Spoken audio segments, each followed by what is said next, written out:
All right, let's dive into one of the most wonderfully strange theories of reality ever put to paper. I want you to forget everything you think you know about atoms, matter, and space, because we're about to explore the absolutely mind-bending philosophy of Gottfried Leibniz. And I'm serious. What if that chair you're in right now, the device you're watching this on, what if none of it was solid at all? What if it's all just a phenomenon, an experience created by an infinite number of minds?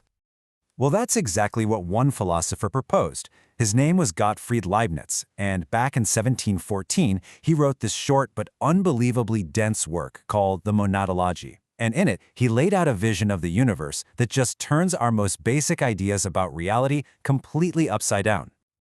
Okay, so to even begin to get our heads around Leibniz's universe, we have to do something pretty drastic. We have to throw out the idea of the atom as the basic building block of everything, because Leibniz says the fundamental stuff of reality is, well, it's something a lot stranger. So let's really look at the difference here. We all get the idea of atoms, right? They're tiny physical bits of matter, they exist in space, they bump into each other and follow physical laws. But then, on the other side, you have Leibniz's monads, and they're the complete opposite. They aren't physical, they aren't in space, and, get this, they don't interact with each other at all. For Leibniz, these monads are the only things that are actually real. The material world we experience is just the phenomenon they create. So you're probably asking, if reality isn't made of atoms, then what on earth is a monad? This is the absolute heart of Leibniz's entire system, so let's break it down. Leibniz defines a monad as a simple substance. Now, simple here just means it's the most basic thing possible. You can't break it down any further. You can't divide it. It has no parts, no shape, no size. It's an indivisible point of existence. But a point of what exactly? And this is where things get really wild. Monads aren't physical. They are essentially mind-like entities, little psychic points of force. Each one has its own perception, a totally unique viewpoint on the entire universe, and an internal drive he calls appetite. But the most important, most bizarre part is that they are windowless. This means absolutely nothing can get in or out. Each monad is its own completely self-contained, sealed-off world. Now, you can probably see the massive problem this windowless idea creates. If every single fundamental thing in the universe is a little sealed-off unit that can't interact with anything else, how does anything happen? Why is it everything just complete and utter chaos? Just think about it for a second. When you kick a ball, it sure looks like your foot causes the ball to move.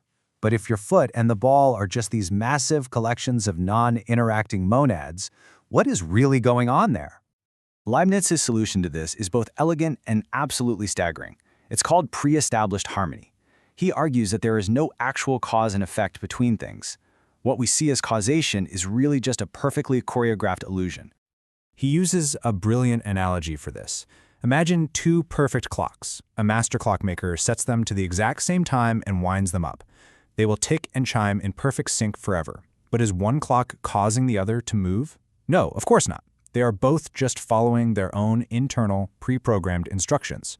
For Leibniz, every single monad in the universe is like one of those clocks, perfectly synchronized with every other monad from the very beginning of time. And this quote, it just shows you the sheer scale of this vision. In his universe, there's no such thing as a simple object. Any piece of matter, even a speck of dust, isn't just a thing. It's like a garden teeming with life, a pond full of fish. It's an infinite collection of monads, each one reflecting the entire universe from its own unique perspective. It's like an endless hall of mirrors. Of course, if you've got a universe of perfectly synchronized clocks, that begs a pretty big question. Who's the master clockmaker?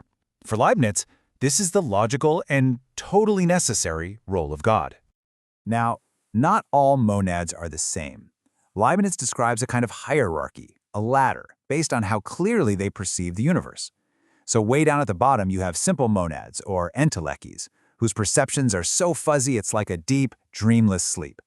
Then you move up to souls, which have memory, like we see in animals.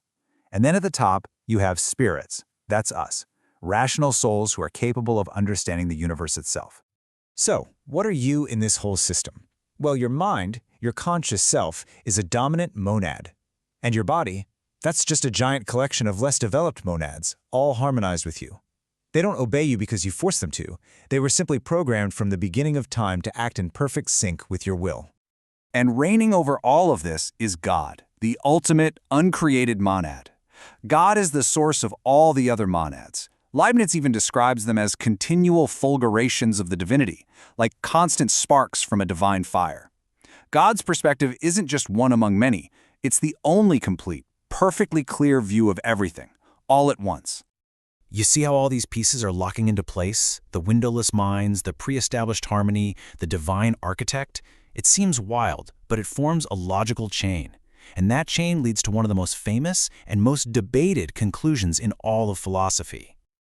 So here's the final step in his logic.